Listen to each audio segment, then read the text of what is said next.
જિલ્લામાં વરસેલા વરસાદે તારાજી સર્જી છે। ઠેર ઠેર પાણી ભરાવ થઈ ગયું છે। ધારાસભ્ય અસરગ્રસ્ત વિસ્તારની મુલાકાતે પહોંચ્યા। જયદ્રથસિંહ પરમારે અસરગ્રસ્તોની સાથે વાતચીત કરી। તંત્રની ટીમ પાણી ભરેલા વિસ્તારની મુલાકાતે પહોંચી હતી।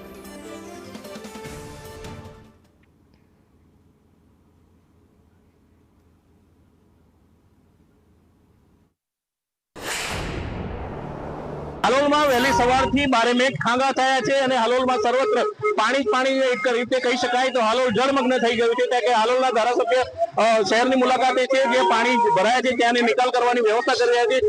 साहेब शुं परिस्थिति हालोलनी वहेली सवारथी?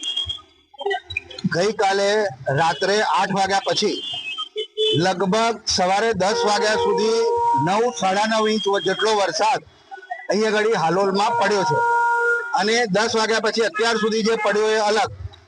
એ જે પાણી છે હાલોલમાં નીચાણવાળા વિસ્તારની અંદર જે પાણી ભરાયા છે, આજે હાલોલ નગરપાલિકાના બધા જ સભ્યશ્રીઓ, આપણા વહીવટી તંત્ર, ચીફ ઓફિસર બધા જ હાલોલ નગરની અંદર અલગ અલગ જગ્યાએ જ્યાં નીચાણવાળા વિસ્તારમાં પાણી ભરાયા છે એ વિસ્તારની અંદર પાણીનો નિકાલ ઝડપથી થાય, લોકોને રાહત રહે, લોકોના શું સૂચન છે એ ધ્યાને રાખી અને આજે હાલોલ નગરની અંદર બધા જ દરેક વિસ્તારની અંદર કામ કરી રહ્યા છે।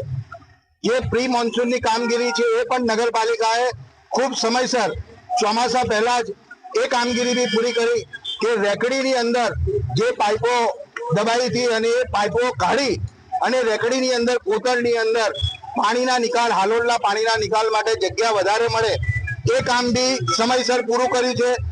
નીચાણવાળા વિસ્તારમાં સ્વાભાવિક છે વધારે વરસાદ પડ્યો, પાણીની આવક વધારે છે અને જાવક ઓછી છે। પાવાગઢ વિસ્તાર, ડુંગર વિસ્તારનું પાણી બી હાલોલમાં આવે પણ એની જાવક જે છે એ ઓછી છે, એટલે થોડા સમય માટે પાણી હાલોલમાં ભરાઈ રહે છે, એટલે અત્યારે પાણીનું સ્તર ધીરે ધીરે ઓછું થઈ રહ્યું છે। તો આ હતા જયદ્રથસિંહ પરમાર જે હાલોલના ધારાસભ્ય છે, તંત્રની ફોજ લઈને ઉતર્યા છે અને ઠેર ઠેર જે પાણી ભરાયા છે એના નિકાલની વ્યવસ્થા કરી રહ્યા છે। હર્ષદ મેરા, સંદેશ।